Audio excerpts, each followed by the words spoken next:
Alright, so I want to answer a few comments that people left on my last video because I know that that video was controversial, to say the least, especially the title and the thumbnail. So I want to just clarify some of my points, and this is mostly going to center around why I prefer pre-ceramics over modern Rolex.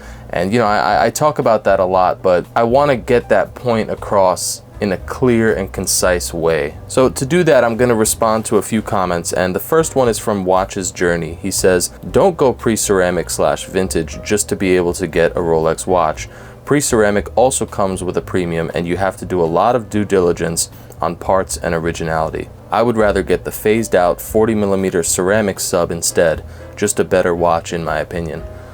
So, you know, this is all opinion based, so I don't want to sit here and preach as though I'm the only one with facts and my perspective is factual. First of all, I owned a ceramic sub 40mm. There are a few reasons why I sold that watch. Number one is aesthetics. I much prefer the pre-ceramic aesthetics. Everything is more streamlined and slim, and the ceramic watches are just fat and bulky.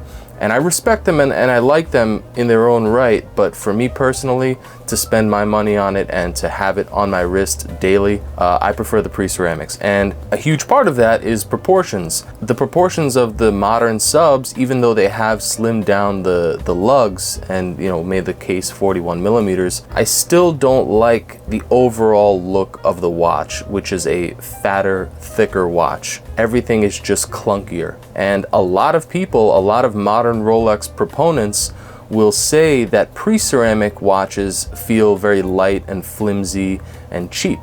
And I couldn't disagree more. I think that the lightness of them, the fluffiness on your wrist is part of the appeal, for me at least. I mean, I love the way this sits and fits on my wrist. For example, in the winter now, you know, we've got these big jackets and sweaters and stuff, and all of my jackets kind of cinch down on my wrist. I close them usually with Velcro.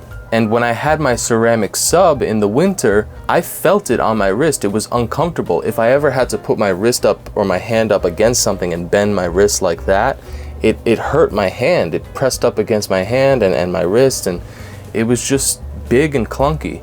This, on the other hand, is totally, I don't even know it's there. So for me, functionally, this is way better in that respect. But also aesthetically, I prefer the way this looks, the streamlined, slimmer, classic proportions. But the crux of this comment is about the due diligence that you have to do to get a pre-ceramic Rolex or a vintage Rolex. And my argument is that that due diligence is part of the fun. It's worth it to do that research and that homework to get a bigger payoff when you get the pre-ceramic watch of your dreams. And I've been trying to express this thought for a while now. I've been trying 100 different ways to write this out. But Captain Danny, who is a contributor to Rolex magazine, he has been in this hobby for a long time, a huge Rolex enthusiast and really a pillar of the Rolex community.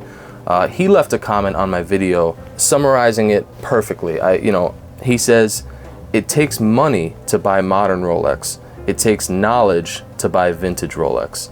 And that's so true. Okay, I know that when I see somebody wearing a vintage or a pre-ceramic Rolex, I know A, that they're an enthusiast, and B, that they've done their homework and they've done their research, and they probably love the brand. They don't just want to wear a watch that says the word Rolex on it, which is such a huge part of, you know, the Rolex brand today, unfortunately. You know, it's something we complain about a lot, is that we get lumped into the douchebags of the world who just want a Rolex on their wrist because it's a Rolex. Archieluxury likes to tell this story where he goes up to a guy who's wearing a GMT and he says to the guy, "Nice GMT." And the guy says, no, it's a Rolex. I love that story because it's exactly the type of person who I don't want to be associated with in this hobby. And I think pre-ceramic or vintage Rolex does set you apart from those people. So do the due diligence, do the homework that is required to buy a pre-ceramic watch, because in the long run, it's going to be way more satisfying for you.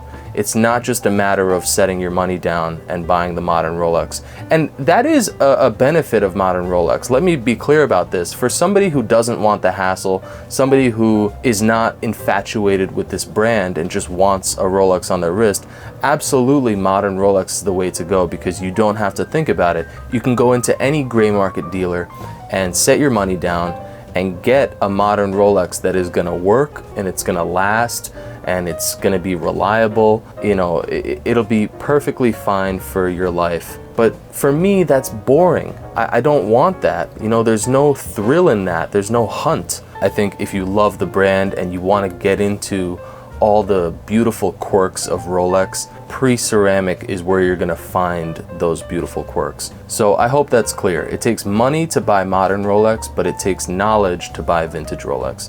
And I totally agree with Captain Danny on that. Now, the next comment is from a guy named SM, and he says, "You have to hunt for any Rolex these days, new or vintage. I have both, but prefer modern Rolex with superior movements and bracelets. To each his own." Now, that's a perfectly respectable comment. He's not arguing with me or being nasty. You know, that's great, and I agree, it is to each his own. But he says you have to hunt for any Rolex these days, modern or vintage or pre-ceramic. He's referring to the state of modern Rolex in that you can't get them at the AD, so you have to hunt them down on the secondary market, or you have to hunt for deals. And that's far different than what I'm talking about. To buy a Batman, you've got to put your money down at a gray market dealer, pay market price, and boom, you've got yourself a Batman. Whereas with a pre-ceramic GMT, yeah, you also have to put your money down and pay market price at a gray market dealer, but you also have to do all this extra research and homework and ask questions, because you could be putting your money down on a watch that has, you know, aftermarket parts, like an aftermarket bezel, God forbid, or, you know, it's been over polished, or the bracelet codes don't match. The bracelet is from 2001, but your watch head is from 2005. And that's no good in terms of value retention, collectability. There's all these little factors that you have to know before putting your money down on that pre-ceramic watch. So money is no longer the only barrier to entry. Knowledge is this secondary barrier to entry, and in my opinion, it makes owning a pre-ceramic Rolex way more valuable. And last but not least, I'm gonna include this comment from the watch therapist. Yeah, but the vintage world is a scary place. Unless you're willing to pay big bucks to an expert who can find a good piece for you, you're bound to get something that's been polished, repaired, or replaced, especially the further back in time you go, which I understand is part of the thrill, but I'm not sure I'm ready to play that game quite yet. Vintage feels like an expert's game, and if someone is buying their first Rolex, I doubt they're an expert. I totally agree. Again, if you want an easy, pain-free experience, buy modern Rolex. And probably, yeah, for a first Rolex, I would say modern is the way to go. I don't think you have to be an expert to buy vintage or pre-ceramic Rolex. You have to do a couple hours of researching. I mean, realistically, you know, everything's available online. There's no information that's only known by some special Rolex expert or, you know, a YouTuber or something. I don't know anything more than any of you know. It's all available online, and any one of you can have this information and be an informed buyer. The vintage world can be a scary place, but again, not if you have the information. And that's another thing. Yes, oftentimes you will have to pay more to get a watch that has not been polished, repaired, or replaced. And part of that hunt that I was talking about earlier is finding those pieces that are undervalued, the pieces that haven't been polished, haven't been repaired or replaced, but have a pretty decent price attached to them. And those do crop up. The watch I'm wearing right now, the GMT, it wasn't egregiously priced. It's unpolished, box and papers, original fat font serif bezel, everything checked out. And it was, you know, market price. It wasn't $2 or $3 grand premium. It was exactly market price. And so I hopped on it and I successfully hunted down this watch. And I'm so much happier with this watch than I was with the ceramic sub. I can't even tell you. It's not even a comparison. The ceramic sub was exciting because it was my first Rolex, but it's nothing like owning this watch. So there you go, guys. Look, if you're new to buying Rolex and you don't want the headache or the stress of maybe making a mistake, then yeah, buy modern Rolex. You're gonna be fine. You're not gonna get scammed. It's not gonna be fake if you buy it from a reputable dealer. It's not gonna have replacement parts. It's not gonna be over polished if it's within the last 5 years. It'll be fine. So if that's a concern for you, then modern Rolex is the way to go. But I think once you've been in this hobby for a little while, and once you've, you know, looked around online and you've looked through the Rolex magazine and Rolex forums, and you're getting all this information about Rolex, and you start to become in love with this brand, what you want is pre-ceramic or vintage Rolex, because I think it just has way more of that Rolex charm and, in my opinion, long-term value.